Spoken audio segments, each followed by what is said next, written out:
Assalomu alaykum fermer va dehqon akalar. Bugun Andijon viloyati Ulug'nor tumani Terakzorda 3 pahlavon fermer xo'jaligidamiz. Bu yer maydonimizga butunlay qattiq mineral o'g'itlardan foydalanmagan holatda, butunlay paxtalarimizni yerdan chiqqan holatidan boshlab to terim paytigacha butunlay qattiq mineral o'g'itlardan foydalanmagan holatda pishirishga challenge'imizni boshladik. Yer maydonimiz holati xuddi shu holatda 11 gektarni tashkil qiladi bu yer maydonimiz. Bugun sanamiz 15-may 2025-yil.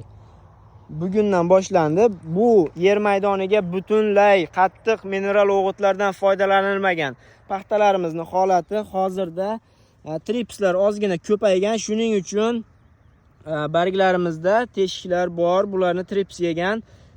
O'rtacha paxtalarimizni bo'yi bir qarich, meni qarichimda bir qarich chiqyapti. Bu degani taxminan 20-21 santimetrlar atrofida.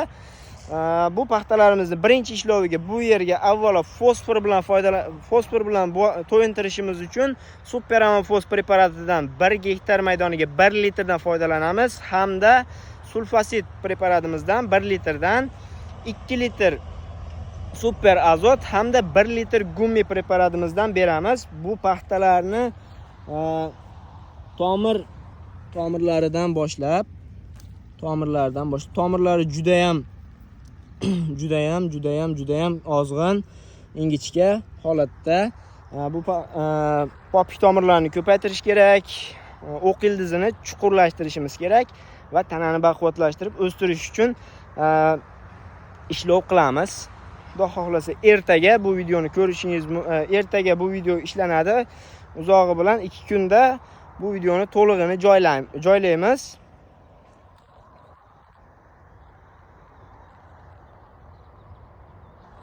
Bizni kuzatishda davom eting. Sog' bo'ling, salomat bo'ling.